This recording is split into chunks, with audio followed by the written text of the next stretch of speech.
Arizona, Colorado, Indiana, Michigan, New Jersey, Tennessee, and Virginia. Listen up. WynnBET is now live in all these states, and the excitement of Wynn Las Vegas has finally landed in online sports betting and casino play. From boosted parlays to live in-game offs on every major sport, WynnBET gives you the tools to win. Sign up today for your risk-free $1,000 sports bet. Download the WynnBET app now or visit wynnbet.com to start winning.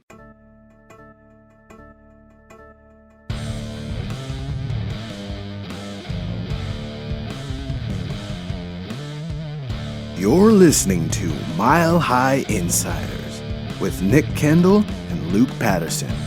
Head on over to milehighhuddle.com for all things Broncos. Now, it's time to find out what's going on behind the walls of UC Health Training Center. Let's get it going. Saturday. Welcome in, guys. It is 6:05 p.m. Mountain Time, Saturday, April 2nd, and that means it's time for an episode of Mile High Insiders. I am Nick Kendell, and joined by, as always, for Mile High Insiders on Saturday, Luke Patterson. Luke, how you doing, man? You've been a traveling man this past week. Yeah, I've been on the move, man. It's that time of year where it's football in the off season, and I think our good friend Ryan Edwards put something out there on Twitter today saying how he gets asked all the time. I'm sure you do. I do.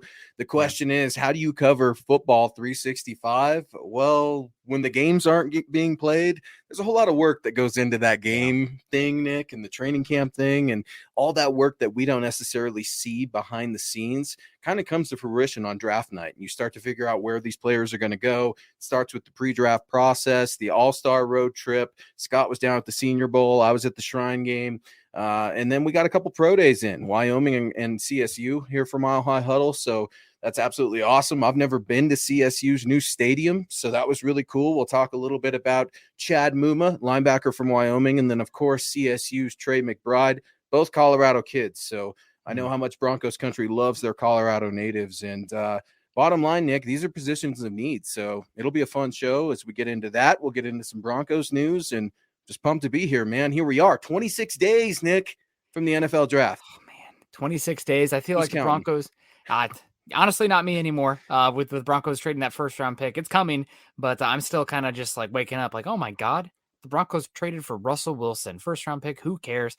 Dave Glassman coming in, Rock Chalk Jayhawk, KU. Boom. Yeah, let's go Jayhawks. I don't really care who they playing. Villanova, is that who they're against? They're playing Nova. And then Scott had told us just in the back a few minutes ago his lovely bride went to Duke. So I think it's kind of interesting. I was having this conversation with a friend and I heard it on the radio as well, but like I feel like there are a lot of Duke fans out there, Nick, that have never went to Duke or like don't really have that association, kind of like Yankees fans or Red Sox fans and stuff like that. But the Blue Bloods, man, NCAA, March Madness. But here at March Madness at MHH, we're saying what's up to our guy, Andrew Lampy, because we are in full draft mode saying, what's up, my dudes? I hope all is well with everyone.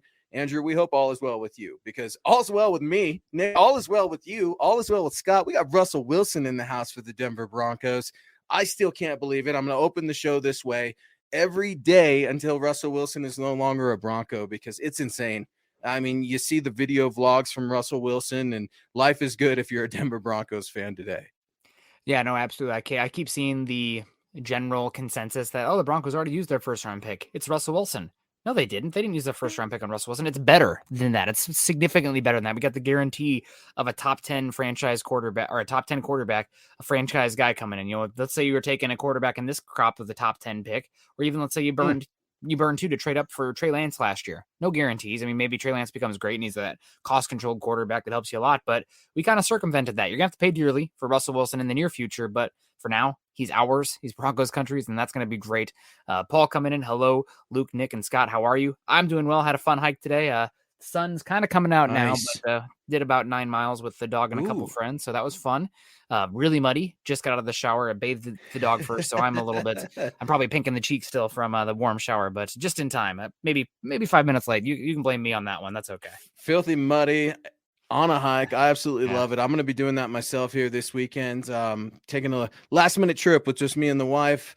You try to fit in these vacations where you can, Nick, and I got to get at least a couple days before the draft. And now that the pro days are done and Vegas is done and all that sort of stuff. So I love the hikes as well. Broncos country. We know how much you love the outdoors, and people from all over the world, including our guy, Peter Middleton. Good morning from Cambodia. Always love to give Peter a shout out. He's one of our guys.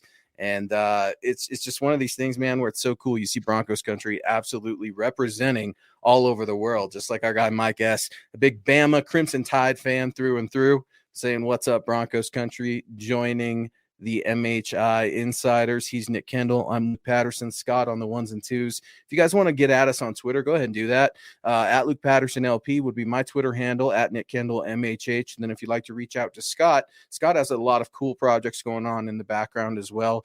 Him and Nick cover the Atlanta Falcons as well as do a Broncos show here every morning, Monday through Friday. So be sure to get at Scott at Scout Kennedy. Dylan Von Arks, our guy, coming in with some support. What's up, Broncos country? Make sure you hit that like button on the way in, and please subscribe if you haven't already. Dylan is another one of our supporters, one of the guys that does a hard work and the groundwork for us to be able to do what we do. So always want to give some love to our people, our family, our friends here at MHH.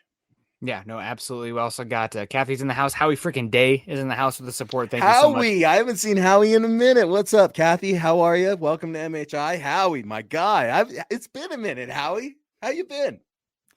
Howie always coming with the support. It's good to see you, Howie. Thank you so much for joining us today. Kathy's here. We got Mark Hoynak coming in. Chris Carruthers coming in. Eric Figueroa coming in. Kevin Gray. I watch every MHH. They are the best. Wow. We also had Thanks, Kevin. A few more coming in. Thank you so much, Kevin Gray. We really appreciate that. Vinny J's in the house. I took my dogs up to Golden today. Love beautiful 5280. Yeah, we're closer to sea level here in Seattle, but that's okay. You know, I love Colorado as well. I drove through the Tetons, were beautiful. Need to get out to Glacier. A lot of beautiful spots in this country, but very blessed to live out where many of us do. Yeah, well, and you know, traveling all over the country and stuff like that's fun and cool, but there's so many places in our own backyard that we have yet to discover. Nick, one of those things that I'm feeling a little bad being from Colorado. I need to spend more time in Wyoming because talking about Chad Muma here, before we even get there, the drive, if you take, I think it's 287, it's the diagonal highway through Colorado to Wyoming, is absolutely beautiful. The university's athletic department is just, it's not what it used to be. This is not the Cowboys of the 90s, the 80s, or the 70s. They are, it's a luxurious campus, Nick. I mean, these guys are taken care of. They've got advanced technology. They've got the best equipment, best staff. I love getting up to Laramie every chance I get, and we'll get into some Chad Muma. But before we get there, let's talk to our guy, Travis. What's up, Travis? Hope you're doing well on Saturday night. Saying good evening, Luke, Nick, Scott, and Broncos country. I'm watching on YouTube. Got a 2-day ban on Facebook again. Laugh out loud. Go Broncos. That's all good, Travis. Travis knows where to hit us up at. And guys, you could get your podcast, this podcast, anywhere you find the usual stuff, right? Spotify, YouTube, Facebook. You can even go to Twitter sometimes when we're on Twitch. There's a lot of different outlets, just like Travis is alluding to here. So if you get yourself on trouble on Facebook, which we've all done, don't worry about it. We've got you covered here at MHH because there's no subscriptions, no fees, or anything like that. So always want to give some love to our guy, Travis. Yeah, Gary Leeds Palmer coming too. Hopefully you're doing well, Gary. Gary just had a recent bout with the hospital, if I'm remembering correctly. So I hope you're feeling well, Gary. Gary says, hey, Nick, Carl, and Scott, let's go Broncos. Let's ride. Carl's not here, Gary. Come on. I'm going to give you a pass because you haven't been feeling good. But my guy, Carl, I haven't seen Carl in a minute, man. You can see Carl and Nick on Building the Broncos every Tuesday night, 6 p.m. Mountain. Scott's in the background on that too. But Carl's my guy. I absolutely love Carl. Broncos country, stay tuned. And Gary, stay tuned like you always do. We'll be doing a special draft show. Every year, it's one of my favorite shows, Nick. I know you love it. I can't wait to get Scott in this one as well because we all argue with each other and we fight, and then we end up happy because, you know, we got Russell Wilson. What's to argue about this year? It's whoever. Let's pick them up, right? Like Dumb and Dumber. I mean, let's just do this thing. Life is so good if you're a Broncos fan. Yeah, absolutely. Can't even complain that much. Obviously, we're going to have opinions when the draft day comes, but you know, we'll see. And we got Zebulon coming in here. Zebulon, thank you so much for the support. He says, you guys think Larry Ogunjobi is on the Broncos radar? Is he worth a pickup for depth? I would be interested in him. I know that so Larry Ogunjobi from the University of Charlotte, drafted by the Cincinnati Bengals in the 3rd round, I want to say, a few years ago, and then failed the physical to go to the Chicago Bears. So he's still out there. I'm unsure the specifics of why he failed the physical, but he is available. He is a very good run stuffer when he is on the field, and he can play multiple roles on that defensive line up in different techniques. So if he's available for a cheap 1-year deal, hopefully maybe to get healthy. We already saw the Broncos. They could have probably failed Randy Gregory for his rotator, or was it the rotator cuff? The shoulder surgery. They didn't. Mm-hmm. So maybe there's something there with labrum, Mm-hmm. the shoulder. So maybe they would bring in Larry Ogunjobi for a short-term deal. And right now, I think that the Broncos do have a question mark at the 3-4 defensive end and base defense. Because is it going to be McTelvin Ajim? Or are you going to kick DJ Jones out there off of nose? Is it going to be Deshaun Williams? I don't know who's going to play that when the Broncos are lined up in 3-4. Who plays where Shelby Harris played?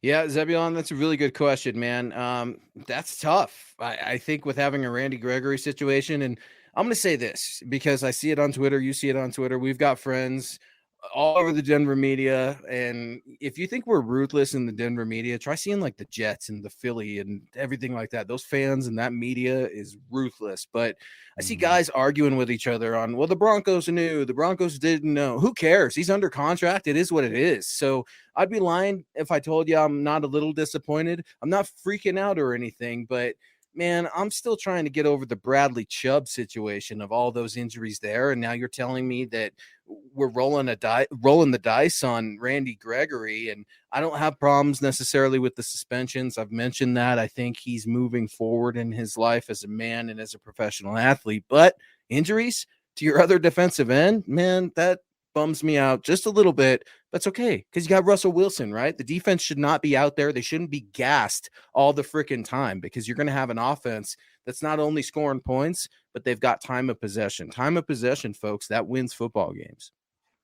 Yeah, no doubt about it. But I'd be interested in Larry Ogunjobi if he's available. Again, Broncos, I don't think you can have enough depth on the defensive line. And if you're trying to get after it, especially hunting with a lead late in the game, you need fresh bodies along the defensive line of scrimmage. And the Broncos are more concerned about the edge rusher right now. If you guys have tuned into any show recently, you hear me harping about the edge spot. But I wouldn't have any issue with Larry Ogunjobi if he's available for a short one-time deal. We got Dan Wickett coming in as well. The Denver Broncos are going off this year. Can't wait. This year's draft, if George Paton can draft just like he did last year, Denver can be the next dynasty. Denver really makes bank with rounds 2 to 7, and they are going to hit again in those rounds. Boom. I hope so. Go ahead. Mic drop. Boom. I absolutely love it, Dan. But here's where I'm going to push back just a little bit. George Paton has to do better than he did last year. And I know people are going to say, well, Luke, man, come on, pick 64. We're going to wait around all day. How's he going to do better than that? You traded away those picks. You made your bones in this league as a scout. You damn well better find some depth. You did great last year. Awesome. The jury's still out. We need to make sure that these players have long careers. We need to make sure that they develop. But I would say this, George Paton, he's still tasked with knocking it out of the park. I would expect him to shoot for an even better draft class. Maybe you don't see a bunch of trades moving up and stuff like that just because you had to go get Russell Wilson. But there's still such an emphasis on this draft. I don't want people to think that rounds 2 and below are anything to scoff at, because that's what the majority of this league is based off of. Yeah, no, absolutely. I will, I guess, push back a little bit on doing as well as last year. Obviously, you hope that, but the draft can be a bleep show. There's not every team that can do, even if you are drafting, let's say 5% better than the other teams. That's a small margin and it seems insignificant, but it is significant. And year to year, you can fluctuate a lot. Just because George Paton did well last year doesn't mean it's going to happen again this season. You'd hope so. And he does. Obviously, I don't think he is in over his head. I would say he is an above average talent evaluator, even after one draft in his pedigree with Minnesota.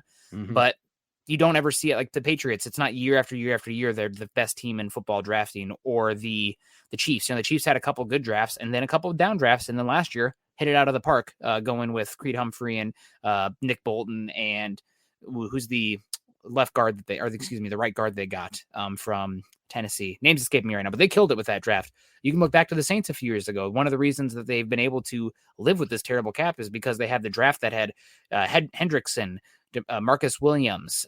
They also had Marshawn Lattimore, and they had another good starter come out of that draft too. They're Ogundeji, I believe, also in that draft too. So year to year, it tends to fluctuate a lot. I would not bank on George Paton doing as well as he did last year. There could be some regression, but still, I think if you can continuously draft above average, that is going to be great long term. Speaking of long term, our guy Hunter is going to take care of us long term with a generous super chat donation and contributing to the MHI Adult Beverage Fund. Enjoy the night. I appreciate that. Nick appreciates it. Scott, we're all very gracious and humbled by you guys showing your support, showing up for us. And I know sometimes I need a cold pop or two, Nick, especially with all this work we're doing. And it's stressful, just like work is, but we absolutely love what we do. And because of you folks, we're allowed to do this for not only the love of the game, but it's a profession. And we can't thank you enough. Peter Middleton coming in again saying, did he mean Miners? Miners is the starting right guard. Interesting development. Does this suggest Glasgow is center? Too expensive as a backup? This is a really interesting question, Peter, and it's something I think a lot of people are wondering because Graham Glasgow, he had restructured that deal a little bit, took some money off the top, if I'm not mistaken. But Quinn Miners, I think he's pretty much entrenched the right guard position. And Lloyd Cushenberry, when you see Russell Wilson working with Lloyd Cushenberry, there's a reason there.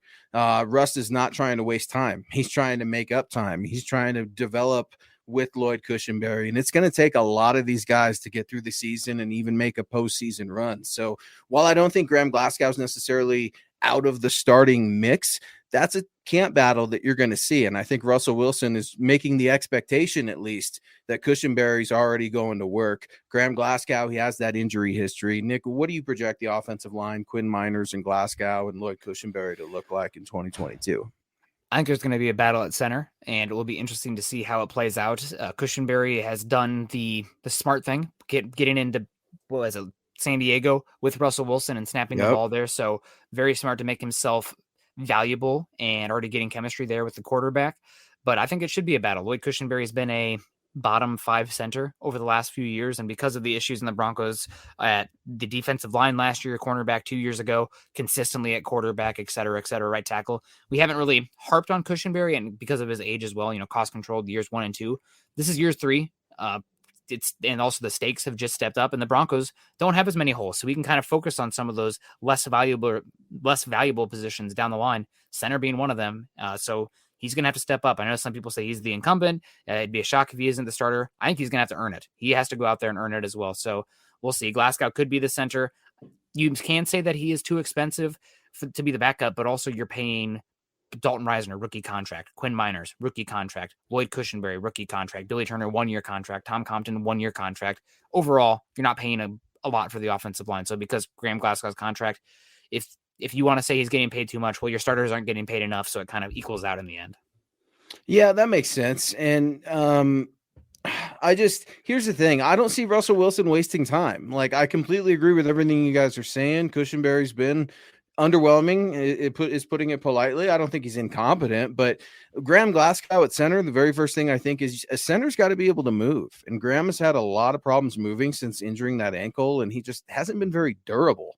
For what it's worth, I mean, it's a position where those guys are battling through injury like everybody else, but it's just the health thing. And I think you're going to start seeing some more depth pieces like Tom Compton, which I'm hearing great things about already from some, Orlando Franklin, right? He's back in town and he's saying this guy is the real deal. Do not be surprised to see a little bit of a push there. So I'm looking forward to training camp, but Travis is again weighing in with some support, saying he got to enjoy the Utah State, BYU, and Texas A&M campuses and stadiums. And that's absolutely awesome. Anytime you guys can travel, go check out some of those local colleges, check out some of those pro teams, and start marking some of those memories off, because War Memorial Stadium, Nick, I didn't even know this, in Laramie is the highest elevation stadium in the United States. So they're playing at thin air up there in Laramie, and I'm super, super pumped to talk about Chad Muma. Just real quick, man, I would move up for this cat in the second round. I really would.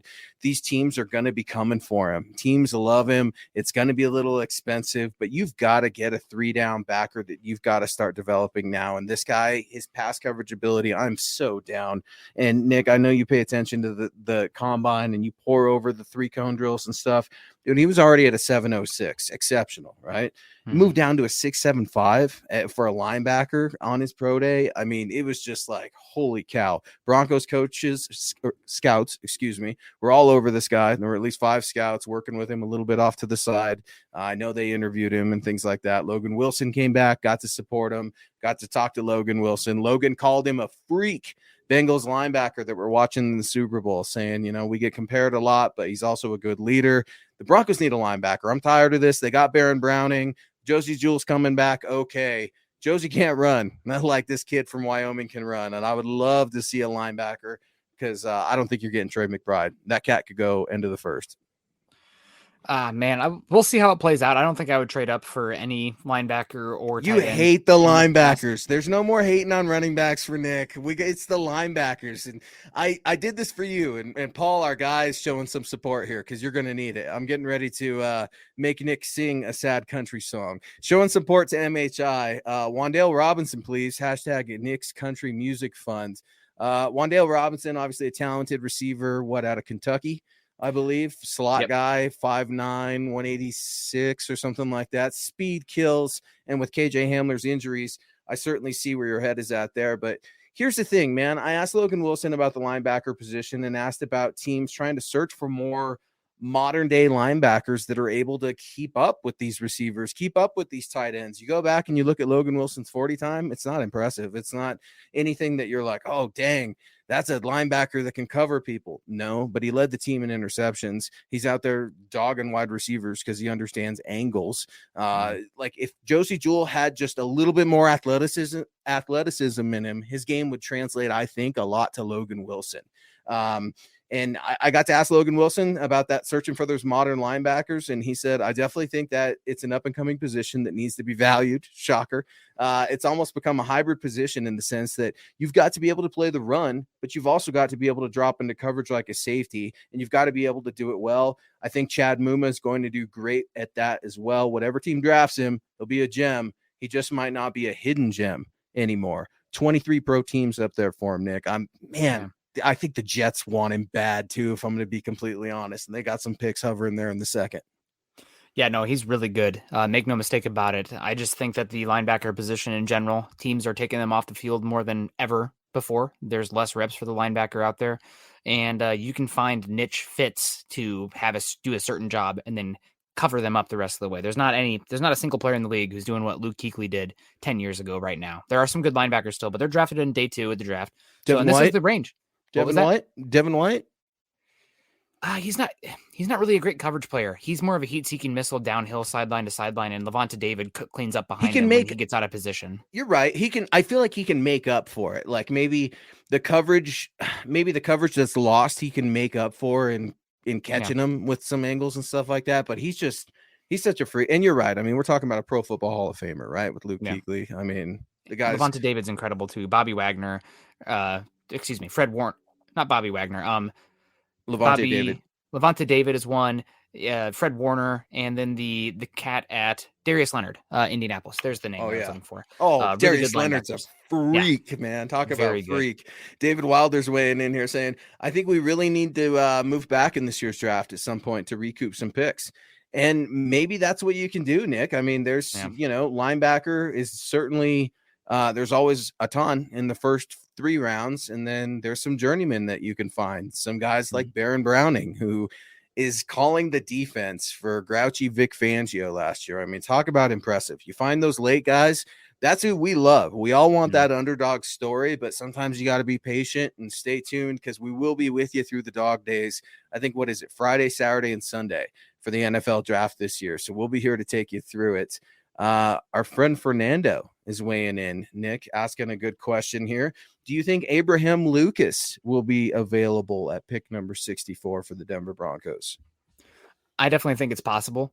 He's not the best run blocker for the position, but he's smooth in pass protection. He's got the requisite arm length, body type that is pretty rare. You can find centers, interior offensive linemen, those body types, undrafted even, all the way down. I mean, Graham Glasgow is an undrafted guy who ended up getting a big contract. But typically, there's a very specific body type you need for the tackle, very specific movement skills. Lucas does have it. Will he be there at 64? I think he will be there at 64, but I could see him going anywhere from 50 to 80. That kind of 30 pick range there, mid-second round to mid-late third round, I think is where he's going to go. So definitely possible. We'll see what happens there. He's good pass protector. He's a little bit older for the position, I believe, but that doesn't really bother me so much for the tackle, where tackles it's a very much a skill position. If you have the body type, then you can play well into your late 30s, unlike cornerback or running back, where once you hit 30, they give you an AARP card. No, yeah, it's true. Certain positions have different longevity in the NFL, and we're seeing it each year with different cats. And Dan, I wanted to get to Dan's comments. And Luke, I know you're not too high on Josie. However, based off of what I saw in the first 2 games of last year, trust me, Denver's set. Josie can play. Pro Bowl this year for Josie. You're right, Dan. Josie can play. I don't mean to take anything away from him. I like Josie Jewell a lot. I think he's a leader on this football team. He's one of the first out there at training camp every time I'm down there. The guys love him. He's a man's man, if you will. He's just a cool guy, man. I like Josie a lot, but I think Josie's playing football in the wrong decade. Josie Jewell to me, and we start with the Hall of Fame comparisons, right? It's like we always do, but I'm thinking of like a Zach Taylor, like a way more athletic Zach Taylor, because Josie can thump. He can. He's not just like a great tackler, which wrapping up and stuff, but Josie can thump. I love his high motor. I love his professionalism. He's just somewhat limited in his athleticism, and he continues to improve every year. I will give you that, Dan. You're right. Josie Jewell has not regressed since he's been a Denver Bronco. Pro Bowl, though, I think maybe we might have another Iowa guy here, Nick. Maybe Dan is an Iowa guy, because I don't see Pro Bowl necessarily in the cards. Broncos have hard enough time getting love in the Hall of Fame and the Pro Bowl as it is. They're not going to pick Josie Jewell. Yeah, no, Josie's fine. Josie's competent, and he can get guys lined up in the right spot and play the box well. My issue with him isn't as much the foot speed, sideline to sideline. That's always going to be a problem for him, but it's actually the size. Sometimes he has to win with his intelligence and processing and beat guys to spot because he doesn't have the length or the size to beat up or beat off from offensive linemen and then get down into the gaps. Yeah, Scott. Yeah, I said beat off there. So, excuse me. Christopher Hart coming in here had the question here. Bengals could definitely draft Abraham Lucas at 63. Yeah. Definitely a possibility. That's a team that needs to tackle. We'll see what happens. I can see the Chiefs drafting a offensive tackle at 62 because Lucas Niang has not been very good for them at right tackle. Yeah, no. Lucas Yang has had some problems. TCU cat, right? Was that Yang TCU when he came out? Yeah, TCU. Yeah, those cats, man, they're all over in the league, but not a ton of them work out a bunch at the offensive line position. We're gonna have to see how it goes. Chris, it's good to hear from you, man. Good friend of mine since I first started out with another publication. Good friend of yours too, Nick. And guys, reach out to Chris on Twitter too. You want to talk football? You want to rap live? Chris is a good dude. He's a personal friend of both of ours, and it's good to see you, Chris. Hope you're doing well, man. Let's see. Here we go. One more from Jay. Josie can play, but he's slow on his feet. And yeah, that's the case. It's just a limited athleticism. But if you want to talk about just an app, I'm telling you, man, Chad Muma, I get it. Maybe I'm just riding the high off of being there at University of Wyoming, and I just love it there. But semifinalist for the Butkus Award, Nick, you know that. I mean, but I just, his recovery, his everything, I just love it. I think he's going to go high though, and for Denver to give up more when they've already have less draft picks, I could see why you'd hesitate with that, because that's the rub. That's the rub of it. Right. You look at what the Broncos still need, and I know that they just got an awesome slot corner addressed in free agency, and stay tuned. Free agency is not over. Kliss was alluding to the Broncos maybe going after a veteran tight end soon. He said no to Jimmy Graham right away, which I thought that was interesting. So Jimmy Graham is definitely out, but maybe another veteran tight end comes in. But you just look at corner, you look at defensive line, you look at linebacker. These positions have got to be addressed. And if you're giving up picks just to go address one of them, then you're definitely going to be short in one area. Yeah, no. The other thing is you have a big contract coming down the tracks for Russell Wilson as well. And you only have 4 picks in 2023. You have a 3rd round pick, a 4th round pick. a 6th and a 7. Don't quote me on the 6, but definitely late round picks next season. So you're talking about trading up, giving up more cost controlled assets that you're going to need to fill out the roster prior to paying Russell Wilson. I can't get behind it. I could maybe get behind it for a position where it cost a bleep ton to get a quality starter at the position, such as offensive tackle, such as edge rusher, such as cornerback. But trading up, giving up multiple picks to go up and get a linebacker, I don't know if it's a good process. Now, if he's there at 64, or if Trey McBride is there at 64, and you never say never, everybody's, he'll never be there. You can't say that about 180 players every year. Somebody's going to be there. Somebody will fall that you like. So unless you're doing the Pro Football Focus simulator, draft simulator, and then no matter what, no player you like is ever there at pick 64. But unless Abraham Lucas falls sometimes. But I think it's definitely possible that Chad Muma or Trey McBride fall to pick 64. And if they are, even though tight end and linebacker are not devalued to the point of running back, but they're probably right next in line for being devalued in today's NFL, I wouldn't have an issue with it still, because we're not talking about drafting the top 10. We're not talking about top 20 or first round pick. You're talking about the very last pick of the second round. There's no guarantees there. Just get good players. Would I rather have a linebacker or a edge rusher equivalent to Chad Muma or an offensive tackle equivalent to Trey McBride? Yes, more value positions, harder to find in the draft later, harder to pay quality on the open market. But 64, if they're there, just take good players. It really is that simple. You don't have to get too cute with it. Don't have to get too cute with it, but you've got to start figuring it out as the free agency continues and the draft is just 26 days away. Look, man, Trey McBride, where he really raised his draft stock was with the 40 time, right? If we're being honest. I was actually surprised to see him running some routes. I thought maybe he would. We all know what he can do with the route running and stuff like that, but he ran some routes. Excuse me. I couldn't get his 3-cone because just access and angles and stuff like that. But I saw his 40 and I clocked him in at a 4.56 unofficially, but they clocked him. They clocked him in. The University of the Scouts, unofficial 4.54. And he can move. This is a guy that his blocking, of course, needs to be improved. Every tight end's blocking needs to be improved. All right. But he's willing to do it. He's a guy that's going to get in there on special teams. He can move after the catch. That's what this is. This is not about like a quick agility burst off of the line. You've got power and explosion with those tree trunks of legs. But, I got to ask him just a little bit about what that meant to him, having a good 40 time. And he said it's something he's been working on since the combine. He didn't run it at the combine. So he answered a lot of questions, at least with speed, diet, how well are you stretching? How well are you taking care of your body? Are you getting with the right people? Definitely impressing scouts in Fort Collins for that reason alone.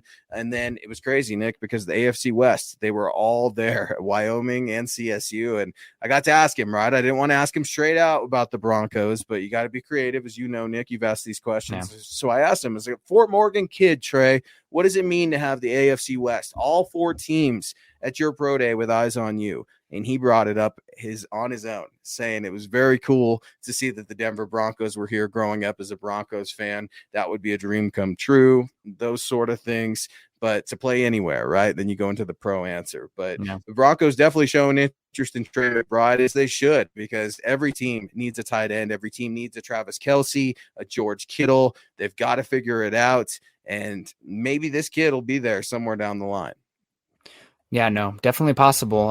I really do like Griffith here, talking from Peter's comment. Excited about getting him. And thank you for the stars, Peter. Excited about getting him. Jonas Griffith. Yes, absolutely. From Indiana State. Who else popular from Indiana State, Luke? You think? Indiana State. I'm freezing out here. Help me out. Different sport. The hick from French Lick. Different sport. I don't do different sports, and you know this. Larry Bird, baby. Indiana Larry State. Bird, NBA, Indiana State. Okay, yeah, Magic, Larry, all that kind. Yeah, exactly. All Indiana State made it all the way, I think, to the championship against Magic Johnson's Michigan State Spartans back in the day. It's big Final Four, a little trivia there. But I think I'm excited about Jonas Griffith too. And Luke, we both talked to some people in the organization and people connected to the organization. Every time talking about linebacker, I keep saying, don't forget about Jonas Griffith. They love him in there. So keep an eye on him as well. I'm really excited to see what he can do second year in Denver. He is an athletic freak, and he had some high-level tape last season. I think it was a little bit erratic, but the flashes at the end of the season from Jonas Griffith, that linebacker, were very promising. So I'm excited to see what he can do. He's one that probably keep an eye for number 50 during preseason, just to see if that number is flashing on from the linebacker spot. But I wouldn't have any issue at all, Luke. Again, I know that it's kind of almost a bit at this point, linebackers don't matter. And the NFL in general is taking linebackers off the field at a rate we've never seen before, trying to put more defensive backs on there, more defensive linemen to get after the quarterback. You still need linebackers, but mainly to have the run game funneled to and attack that, not get killed by running games. But still, if you can have a linebacker who can cover, who you're competent with, and you mentioned earlier, Chad Muma's 40 time for the linebacker position. 40 is great if you have a 40, but really it's kind of like athleticism or pure arm strength for the quarterback. If you have it, that's cool. But if you have a terrible processing, no pocket movement at all, and no accuracy, I don't care what, how good your arm is or what kind of athlete you are. Same with linebacker. But that's the 3 cone. That's different to me. So it wasn't the 40, it was the 3 cone, because that's about how quick can you change direction.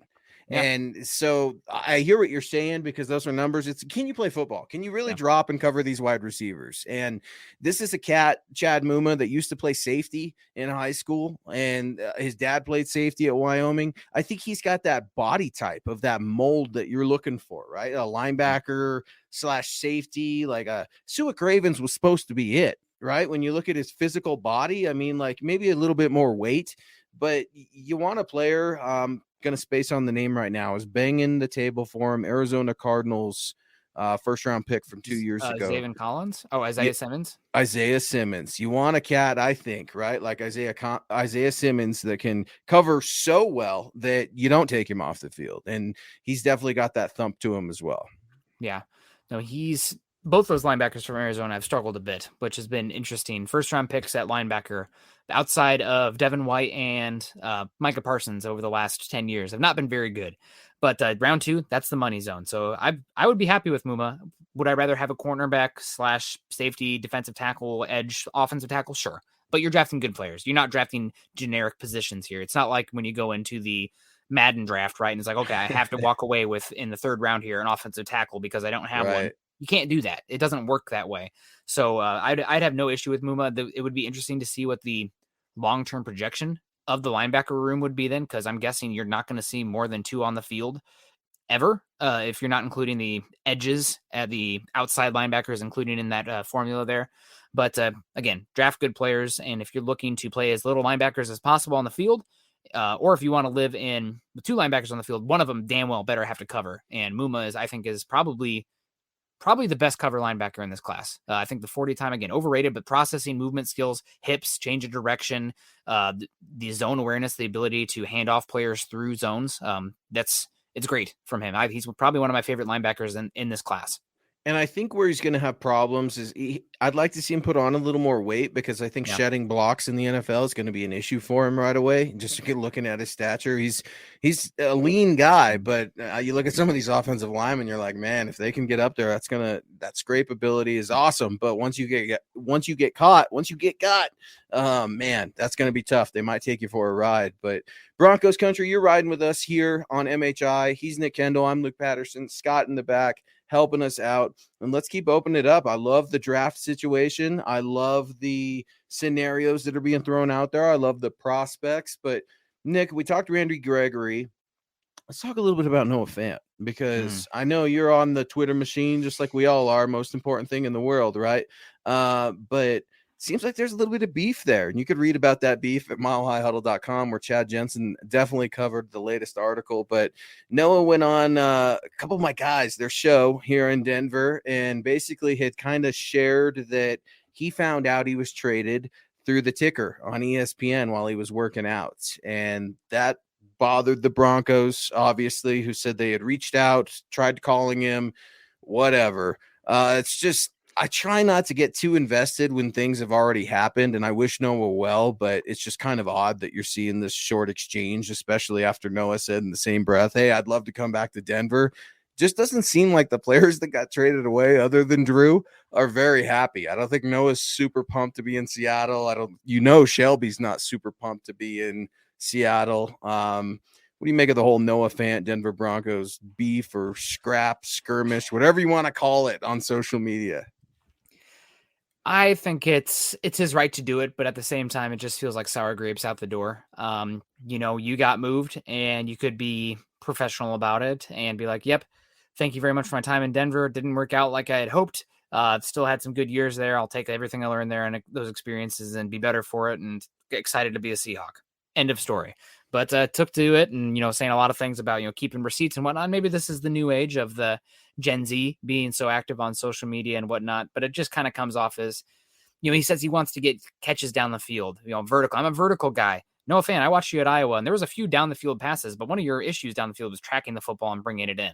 So that's an issue. Another issue for me with him is, buddy, you are a 6'5", 255 tight end.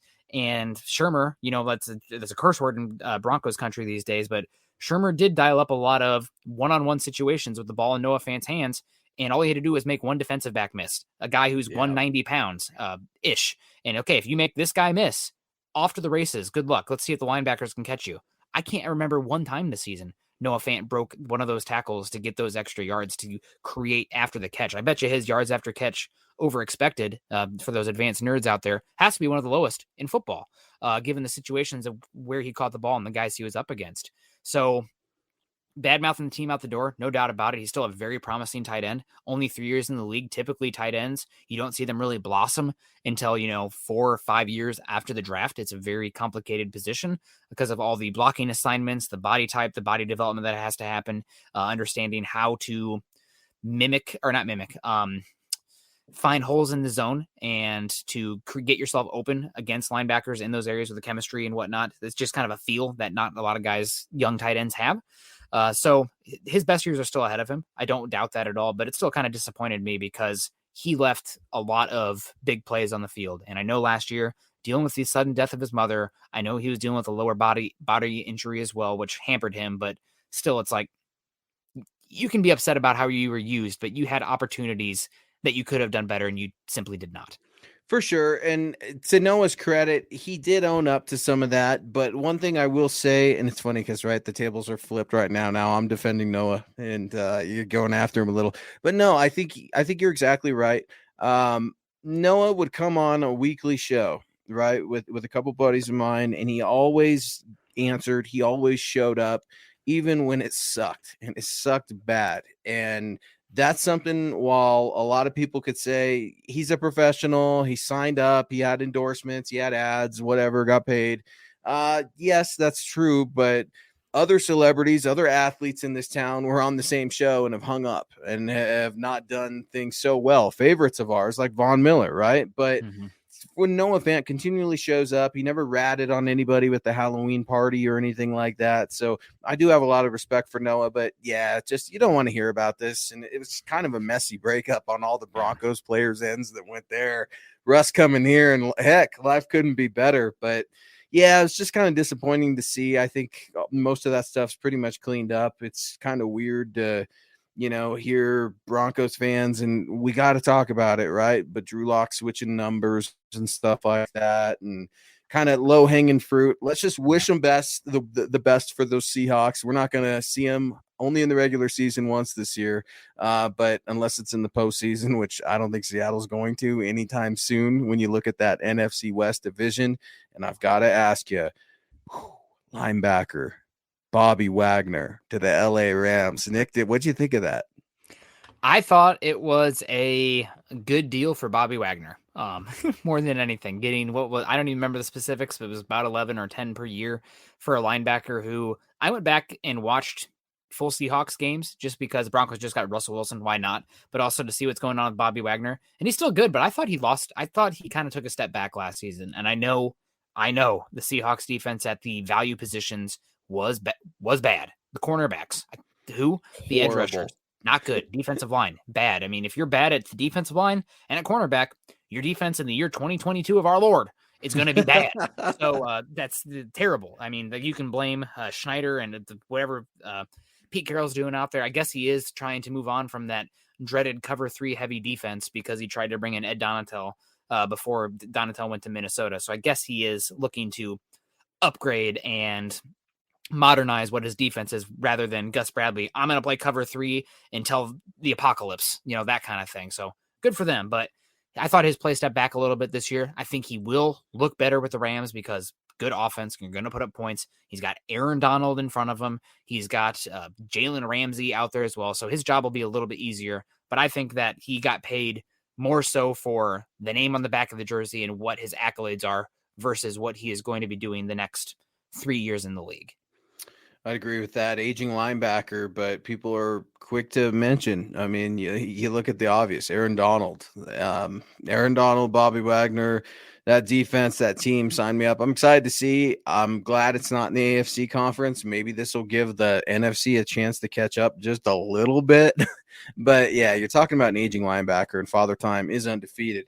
Chase, I wanted to get to you, buddy. Chase Wellner saying, what's up, y'all? Someone mentioned Ndamukong Suh on Twitter.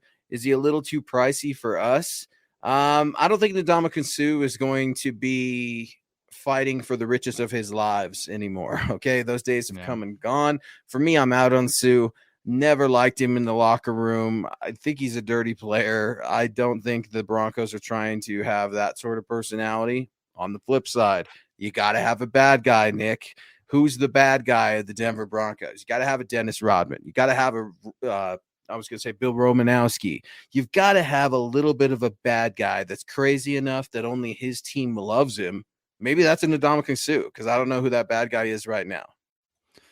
It's going to be Michael Ojemudia, right? Now, soft-spoken intelligence, a civil engineering degree. No, yeah. It's if he wants to come for cheap, I definitely think that's possible. There are some other defensive linemen who interest me more still out there right now. Sheldon Richardson, I think he was part of the Vikings traded for him with George Payton there in Minnesota. I'm interested in Calais Campbell and Akeem Hicks as well. So there's some defensive linemen that are still, as far as I know, I was on a 9-mile hike today, so who knows what's happened today. But and we mentioned those last week too. We got into the old man D linemen that we all want to see. And guys, don't be surprised if the draft comes and goes and some of these guys are still unsigned, because you're going to see those injuries creep up a little bit in the summer. Guys are going to start working out. They're going to get hurt. Working out away from the facility, Jawan James. That's not happening anymore.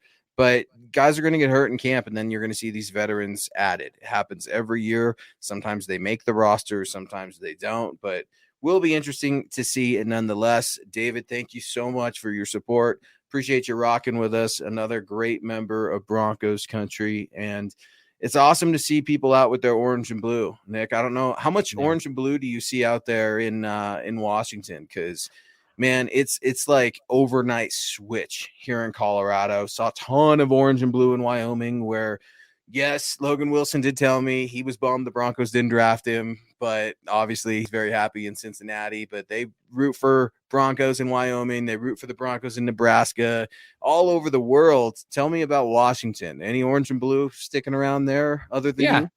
No, definitely. Okay. I've been rocking the orange and blue stocking cap in the mornings for the walk, and get a little bit of treat him well, or he's over the hill anyway, that kind of thing. But that guy sucks. I'm like, enjoy Drew Lock, have fun. We'll see ya.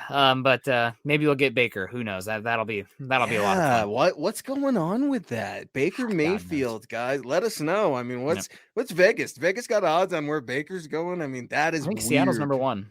I think it is Seattle. Makes We got sense. David coming in with the stars. Thank you so much, David. Wilder coming in with the support. Appreciate you and all the comments and all you're doing for the show to help us keep the lights on and contribute to it. We also got Mike S saying, hoping they re-sign, talking about the Broncos here, hoping the Broncos re-sign Kareem Jackson and sign Stephon Gilmore. One or the curious. other. I mean, you're talking about totally different contracts here for these guys. Jackson's going to get, 1 year, $2.5 million or something cheap as heck if he's going to come back with the Broncos. I would love that because he got a 1 year $5. So Nick, you're talking my language. 1 year, 2.5. I take K-Jack back, but I don't need K-Jack out there knocking PS2 out in oblivion like he did with the AJ Bouye a couple of years ago. Yeah. Like K-Jack to me took a huge step backwards last year, and I love K-Jack TV. I love the player, love the guy, love what he represents in that locker room.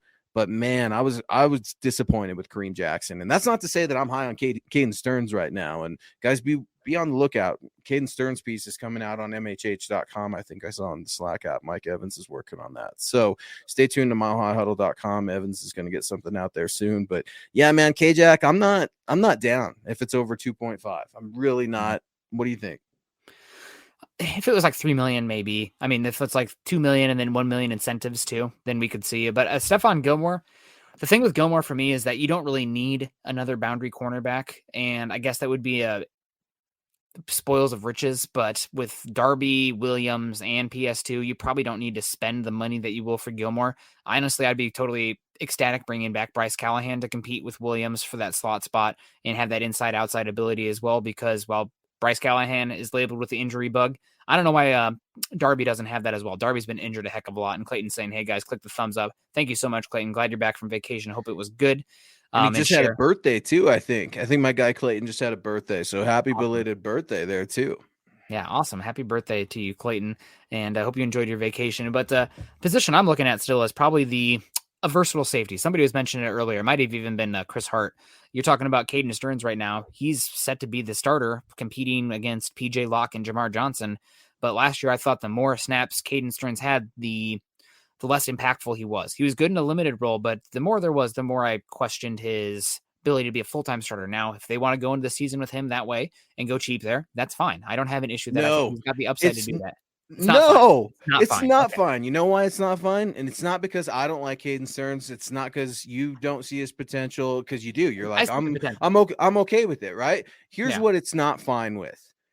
Justin Herbert and Pat freaking Mahomes, when they're watching tape, who are they going to go after? It's not going to be Pat Surtain. It's not going to be Justin Simmons side of the field.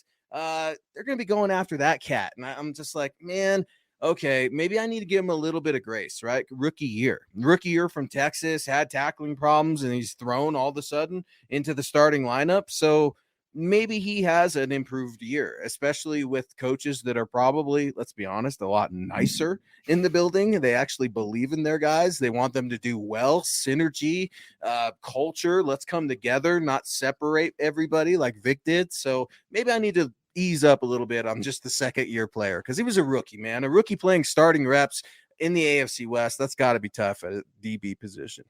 Yeah, and he's supposed to take a jump this year, but I wouldn't mind them bringing in another safety to compete in the draft. Or I know that Benjamin Albright shot it down, but I mean, heck, if he's still available still, I would be at least saying, hey, Tyrann Mathieu, 1-year deal. What are you thinking? Let's twist that knife in KC. Let's just have some fun with it, huh? Screw them. We're on the same page. Yeah. Tyrann Mathieu. Oh, okay. I thought you said Manti Te'o at first. I was like, that dude with the fake girlfriend? No, not a safety. No. But we got John Chance coming in here saying, just started listening to you guys last month. Love the show. Thank you so much, John. That's really nice. It's a handsome lip sweater you got going there as well. Tim Patrick will lead the team in wide receiver touchdowns. Bet. Ooh, I'll take that. I love it, John. I absolutely love it. John, look at Pro Football Focus and go ahead and retweet that, dude, because they had put out there something like, who's the most slept on wide receiver? And it's always Tim Patrick, man. It's always Tim Patrick. And I get Broncos country is very defensive of their guy, because they should be. But damn it, I'm okay with that. Biggie Smalls said it, right? Bad boys move in silence. And Tim Patrick's a bad guy, man. He loves to just do his work and move along, man. And what he's doing out there with Russell Wilson, Cortland Sutton, Jerry Jeudy, even Lloyd Cushenberry. I mean, I can't wait to see what that translates to in the summer. Yeah, no, it should be a lot of fun. Right now I'd probably bet on Cortland Sutton, but Tim Patrick is right around there as well. And Peter saying, loving your energy in here today, Luke and Nick. Thank you so much. Yeah, having a lot of fun, man. The cloud has lifted. The sun has come out. Broncos country. We're not arguing about, is the Broncos quarterback good enough? And if not, then nothing matters. The Broncos have a good enough quarterback now. Now it's the fun stuff of how can we tweak the offensive line? How can we get a little bit better at the pass rush? How can we put ourselves in position to compete in a very tough AFC West? Well, the toughest question has been answered. So we got, speaking of the toughest answer being, great question. Shai Vargas coming in. What do you guys think about Russell Wilson? I think that Russell Wilson is an extremely talented quarterback. There are a lot of people who I respect, that believe that Russell Wilson's play style isn't going to age as well as some other quarterbacks who are older, given how much of his ability has been predicated on broken plays outside of structure, and that tends to dip a bit over time. And the fact that Russell Wilson doesn't really utilize the middle of the field as much as some of the older quarterbacks who have aged gracefully. With the tight ends specifically, Nick. Yeah. Yep. He just doesn't use the middle of the field. And that's one reason that people are like, oh, the Broncos have to trade up for Trey McBride. Are they going to use Trey McBride to the extent where it's worth trading up for him? I don't know. Honest to God. So I think Wilson is still top 10, top 8 quarterback in the league.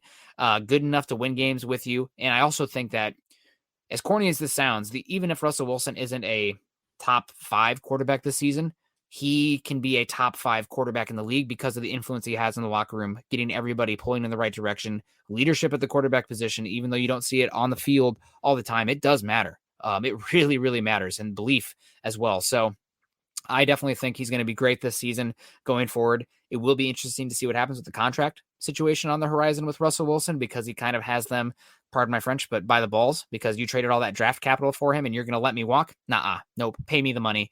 So I'm hoping he looks over in the NFC and is like, oh, Tom Brady and Gisele Bunch, he's making a lot of money with, not because of him, but from his wife as well. I got Sierra here. I want to make a legacy. Maybe it's in my best interest to create the legacy, not to get paid $50 million a year, maybe even just $35 million a year, and give the team a little bit of flexibility to build around me. I don't think that'll happen. That's probably just pie in the sky, me hoping that we get a little bit of discount because of the situation there. But no, it's a good question. It's a great question, and I'm going to answer it a little bit differently because I agree with everything Nick just said there. And I would add one more thing: his height. When you look at the height, then someone's going to come back and say, well, look at Drew Brees. Very true, right? Super Bowl winning quarterbacks. But when you get older, it's tougher to scramble around. It's tougher. You got to have that quick release in the pocket. Just ask Tom Brady. Just ask Ben. That's been the problem with Ben, if we're being completely honest. He's been a big boy. He's been able to handle lots of hits, but he can't move. And when he couldn't move, it was just ugly. He didn't have that quick release. Here's what I'll say about Russell Wilson. We're learning about Russell Wilson more and more every day as Broncos media members, analysts, fans. This video vlog series he has going on right now, I think, is very tasteful. I don't think he comes across as super arrogant. I think it just comes across as super honest. And I'm seeing some of those comparisons with Peyton right now in regards to the accountability. He's got these guys going up to the freaking whiteboard, Nick, to the iPad. He's challenging every Broncos player there, saying, what is your job on this play? Because I know it, from the left tackle position all the way to the fullback. It's just incredible. A new standard is being set. This guy, I think, is a future coach in the making. You alluded to his San Diego residence that has just been converted into a football studio, more or less. It's absolutely crazy with Russell Wilson, and you're starting to get a glimpse of who he is off of the field. He's still a quarterback. This is what this guy does. Sierra's doing her own thing. Family's very important, but you also see a guy who likes the cameras. He likes to be out there, at the Oscars. Will Smith's doing his thing. At least Russell Wilson and Sierra, the new Mr. and Mrs. Colorado and the first woman of Denver. And Sierra, she's going to draw just a great reputation and fan base here in Colorado amongst Broncos country. They seem like great people. So absolutely love it. Jelly is coming in here with a 199. Are Cordell, Flott, or I'm going to butcher this, Alante Taylor or Mikhail Wright fits? 3 different players. What do you think? I haven't watched as much Cordell Flott over at LSU. Mikhail Wright is pretty good over at Oregon, but I really, really do like Alante Taylor at Tennessee. He's played cornerback for them, but I think he transitions really well to a safety who can play the slot position. And if he's there at 96, I would be jumping at the board. I'd be excited for him. 75 feels like you're not getting the best value if you still loved him. And for the scheme fit there, that would make some sense. Also with, if you're looking for a slot cornerback, Roger McCreary and, Marcus Jones coming in with historically short arm length scares me a bit because they're outliers. I know that Eric and I have gone back and forth on Roger McCreary a lot. If you have sub 29-inch arm length at the cornerback position, you're going to have a hard time. And I think that is, you're already giving up height. You can't give up any reach. The length. And, it's just like there's such an outlier too. It's kind of like talking about Kenny Pickett's arm size or hand size, but even a bigger sample size. I think there's been like 786 cornerbacks with their arm lengths measured since 1999, and Marcus Jones and Roger McCreary have 2 of the 3 shortest in the history of the combine. So it's like, that's not ideal. That's called an outlier, and you don't bank on outliers early in the draft. Not they fall early around 4 or 5. Sure, well, that doesn't really hurt so much. And I think Zerline had like a Rock Ya-Sin comparison, and I didn't like that. Rock Ya-Sin's long. With McCreary. Yeah, I didn't like it. Hard to say, right? I mean, you got to get a DB. You could get a DB in the later rounds too. I mean, that's it. I love Alontae Taylor, though. That's a good call out. I think he'd be a very good pick for the Broncos. Alante, that's how you say Yep. it. Okay, Alante cool. Because Taylor. I absolutely butchered Alante Taylor. I'm just gonna say Taylor if he's drafted here. What's up, Mr. Taylor? Let's get in with Chase, one of our other guys. People who were born when the Raiders last won a playoff game are close to drinking age now. That's always a good reminder. Anytime you could kick the Raiders while they're down, and I'm gonna say they're down, even though they just got the best wide receiver in the league in Devontae Adams. I can't wait to see Josh McDaniels ruin everything over there for the Raiders, because I think he's going to. It's only a matter of time before him and Derek Carr start fighting. It's only a matter of time before he starts his Bill Belichick ways. I'm not buying into the Raiders. I'm not scared. I'm not worried. You just can't have Patriots West, Patriots South. It doesn't work anymore. And I know Josh said that he's learned and all that. Well, that's great. But being a head coach, as Vic Fangio will tell you, is not just about film and calling plays. And I think Josh is really going to struggle with his people skills out there in Vegas. I mean, heck, the big thing that we're not talking about enough is forget, Devontae Adams, Derek Carr, Josh McDaniels. Vegas itself is already eating up that team one season. I know they made the playoffs last year, but that was like a historical outlier team. They were like negative 70 point differential, and the only team to do it, their Pythagorean wins were like they should have been 6-11 last year, I think it was. Crazy outlier season last year. And typically the Pythagorean wins are a better indicator year to year of what your team should be. I mean, again, they were the only team with a winning record with a negative point differential, let alone to make the playoffs. So you should expect some regression there, even if they are a better team this season.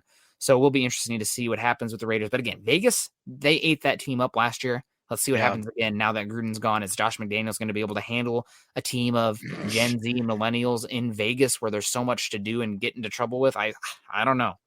What if Josh gets in trouble himself? I don't know anything, but I'm just saying, like, man, you're exactly right. I mean, you can go from John Gruden to Josh McDaniels. That's the answer. That's going to problem solve. And I butcher his name.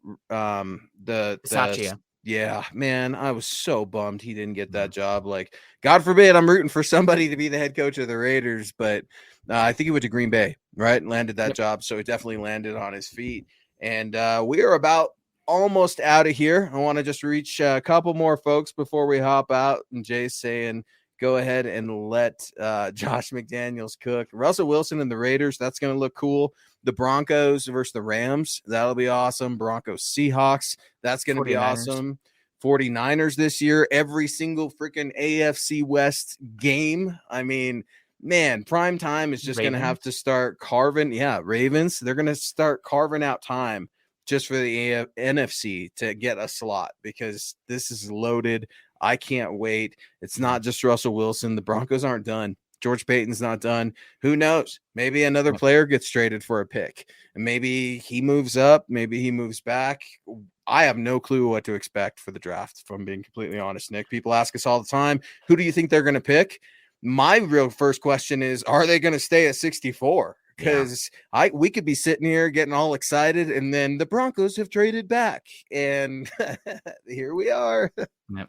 It wouldn't be the worst strategy. It's a deep draft. We'll see them move around. Maybe the Broncos will, like last year when they brought in Stephen Weatherly, they brought in Kenny Young. Maybe they're looking to be on the other end of that this season, where they're trading, a Singleton who they just brought in, but for a 1-year deal, or trading a Lloyd Cushenberry for 2023 day 3 picks just to help get Peyton closer to those 10 draft picks that he wants. And again, those draft picks are going to be important, because when you're paying a lot of big guys bloated contracts on top, you need cheap rookies on cost-controlled deals to help supplement the rest of the cap. So will be interesting to see. Will be interesting to see how the rest of free agency plays out. So Broncos still got some holes, still some areas they could attack as well. But most of this roster is set, good to go. We're going to wait to see how it plays out with the coaching staff and everything. Be a lot of fun. Make sure you guys are still tuning in here every single Saturday. We're going live at 6 p.m. Mountain Time. You can follow Luke on Twitter at Luke Patterson LP. I am at Nick Kendell MHH. Also, make sure you guys are following us at MHI_pod, as well as at Mile High Huddle. If you are joining us on Facebook today, or if you're not joining us on Facebook right now, but you have a Facebook, make sure you're heading to facebook.com/Mile High Huddle, as well as our other page, facebook.com/Mile High Huddle pod. YouTube folks, please sign into YouTube, subscribe to Mile High Huddle, like the show right now, like the channel, and share the channel. Share it on your YouTube page. If you're in random small Bronco groups or AFC West groups or anything like that, I see we have a Raiders fan in here today. Go hit the slots, man. Well, it'll be an okay day. But make sure you're sharing it, and we'll have a lot of fun. Yeah, I mean, I'm here for the respectful insight or whatnot, but I mean, the Raiders, I almost feel bad for them because they have a good quarterback and they have a good team overall, but like in the AFC West right now, you probably have the worst quarterback. You have the worst offensive line. You have the worst back seven in the division. And that's not because you're terrible to a league standard. It's just the AFC West is loaded. So I'd be coping as well. You know, it's kind of like being a LSU fan recently in the SEC West. You know, Auburn, Texas A&M, Alabama, all being really good. And you see Ed Orgeron getting fired really quickly after winning a championship because it's fallen apart in a difficult SEC West. So we'll see. But please like, subscribe, and share on YouTube. And also make sure you guys head on over to Apple Podcast, find the Huddle Up Show, Mile High Huddle, Huddle Up, and scroll down, leave us a 5-star rating and a review. What's the rest of your night looking like, Luke? Were you having some fun, doing some articles, watching some football, watching some basketball? Yeah, man. I'm actually packing. You know me, I'm hitting the road. This time I'm trying to get away a little bit. Going to head to Glenwood Springs, a good local spot here in Colorado. A few hour drive and soak up the hot springs, man. It's really cool. They say it's got a lot of like medicinal healing powers and stuff, and I totally believe it. And I love historical old mountain towns. Doc Holliday's grave is up there. It's always a really cool hike. So I'm going to try to unplug at least for a few days. I will be back on Saturday, but no, man, I'm going to watch a little bit of film still. I have a lot of work to do to catch up to make sure that I can fight all of you on draft night for who I think the Broncos should draft. But no, man, it's a beautiful time right now. It's an exciting time of year. Tons of sports are going on. I know baseball is right around the corner as well. So guys, stay tuned. But how about you, man? What's on tap for the rest of the weekend?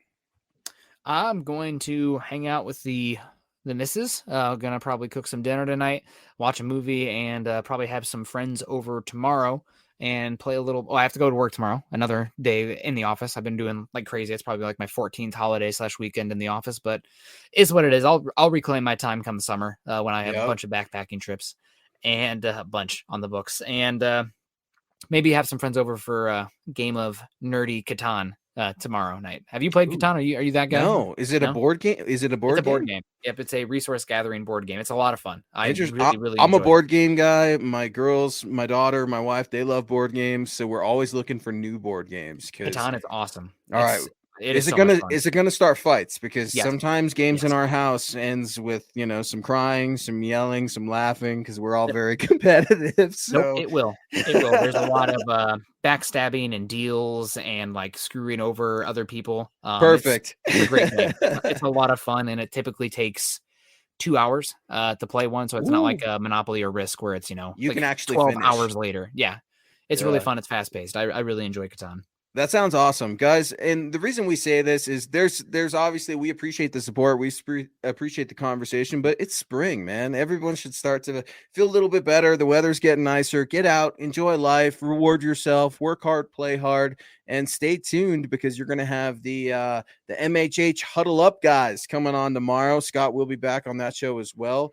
And I think I'm going to start ending these with like Russell Wilson, right? Can we just start saying "Let's ride" at the end of the show and sound cool because Russell's doing it and he's corny and I'm going to be corny too. Here we go, Broncos country. Let's go. Thank you for joining MHI. He's Nick, Scott in the ones and twos. I'm Luke saying go Broncos and let's ride.